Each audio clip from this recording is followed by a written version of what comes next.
je ne regrette nullement ce déplacement parce que ce colloque marquera, je crois, l'histoire du Grand Orient de France et en tout cas l'histoire européenne de notre obédience. Vendredi, nous avons eu essentiellement des conférenciers extérieurs, souvent profanes, qui nous ont apporté une vision plus politique, en tout cas peut-être un peu moins maçonnique de l'Europe, mais qui était utile pour la suite de ce colloque et les réflexions de ce jour. Alors un certain nombre d'idées sont à retenir sur la journée de vendredi, et il a effectivement beaucoup été question de l'Europe elle-même, de ses institutions. Comme ça a été dit par notre sœur Claude à l'instant, je crois qu'il ne faut pas tout rejeter sur l'Europe. Comme je vous l'ai dit, l'Europe existe, c'est un progrès énorme depuis 1957, en 60 ans. Elle est encore très jeune, elle doit changer, elle doit évoluer, c'est notre rôle, mais nous devons de la protéger. Donc il est facile de critiquer, néanmoins il faut préserver l'outil, car sans cette Europe, nous serions dans un retour en arrière qui serait véritablement dramatique pour l'ensemble de nos pays. Et pour ça, le Brexit en est certainement un exemple vivant, parce que ce qui se passe avec le Brexit, même si le Royaume-Uni revenait sur son vote, il aura déjà aujourd'hui énormément perdu. Quand on voit le nombre de sociétés dont les sièges, surtout des sociétés anglo-saxonnes, dont le siège était en Angleterre et qui se sont déportés maintenant dans différents pays d'Europe pour s'organiser, pour pouvoir continuer à travailler avec les pays européens, il n'y aura pas de retour en arrière sur tout cela. Et je crois qu'il faut méditer sur les conséquences du Brexit et se dire que ce qui a été fait là est sans doute une faute politique de la part des dirigeants populistes anglais. Je pense en particulier à Boris qui partage la mèche de Donald.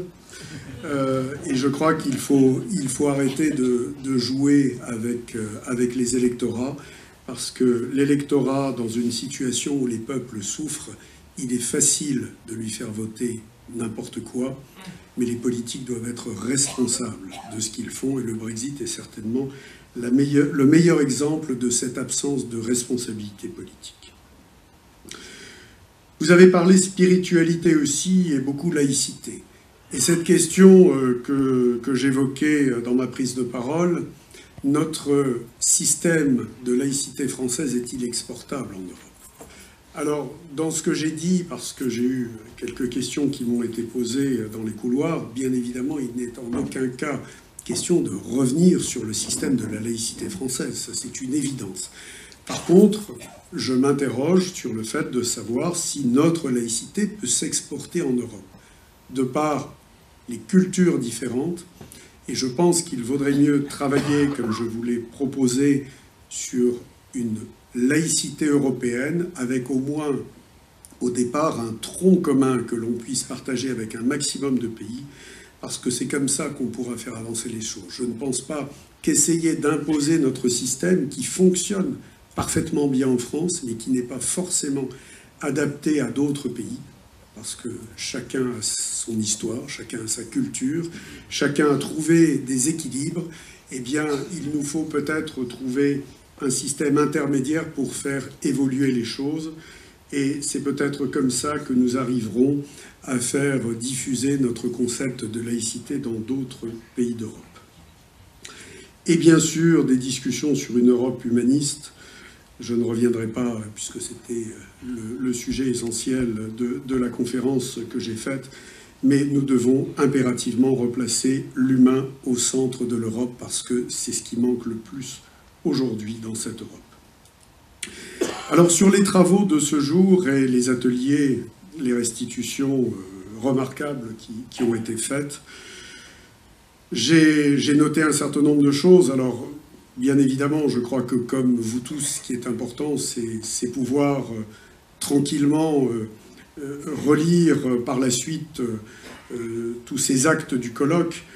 En tout état de cause, je retiens le souhait de développer une fraternité européenne entre les francs-maçons, de s'ouvrir beaucoup plus les uns aux autres, de partager et de travailler ensemble. Et je crois que ce qui s'est passé ce week-end ici, c'est l'application, le nombre de participants montre l'envie de partager et de travailler ensemble avec des cultures différentes, des cultures maçonniques différentes, bien évidemment. Valoriser les jumelages entre loges, oui, sauf que les jumelages entre loges, c'est les loges qui les décident. Ce n'est pas le Grand Orient ou le Conseil de l'Ordre qui va décider de jumelage. Donc je rappelle une nouvelle fois que nos loges, et c'est heureusement ce qui fonctionne très bien dans le Grand Orient de France, sont libres de faire ce qu'elles souhaitent. Alors, si vous souhaitez vous jumeler avec une loge d'une autre obédience, vous aurez besoin de l'autorisation du Conseil de l'Ordre. Mais si vous souhaitez vous jumeler avec une loge étrangère du Grand Orient de France, vous n'avez pas besoin de nous demander l'autorisation. Et bien au contraire, nous sommes tout à fait favorables à ce type de jumelage, y compris d'ailleurs avec les autres jumelages. Là n'est pas la question. Ceci pour vous dire aussi que nous ne disposons pas de fichiers ou de statistiques sur les jumelages, parce que nous sommes une maison dans laquelle nous n'aimons pas avoir trop de fichiers et faire trop de statistiques, parce que cela pourrait aller à l'encontre de la liberté de nos membres. Et effectivement, il serait sans doute intéressant d'avoir une idée de l'importance des jumelages qui existent. Alors là aussi, des jumelages qui existent sur le papier et des jumelages qui restent encore actifs aujourd'hui. Sur le lobbying, j'ai cru comprendre que vous partagiez le souhait du Grand Orient de France depuis plusieurs années d'être présent à Bruxelles, ce qui est une politique qui nous coûte un peu d'argent. Nous avons essayé de la faire à moindre frais, de toute façon, la limite de nos possibilités budgétaires qui sont quand même relativement réduites. Ce lobbying commence à porter ses fruits. Thierry fait partie de ceux qui s'en occupent activement. Et pour répondre à la question GSAI, GSAE, je comprends l'esprit de la remarque. Si ce n'est que le GSAI chez nous, c'est en fait le secrétaire général du Grand Orient de France, c'est quelqu'un qui s'occupe de toute la gestion intérieure de l'obédience et qui n'a nullement vocation à s'occuper des affaires internationales.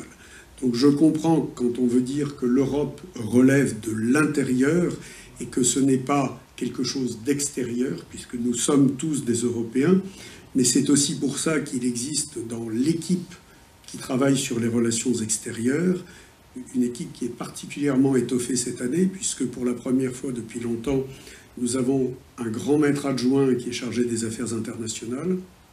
Nous avons nos deux GSAE traditionnels, donc GSAE et GSAE adjoints, qui se partagent un certain nombre d'actions, puisque le Grand Orient est présent dans le monde entier.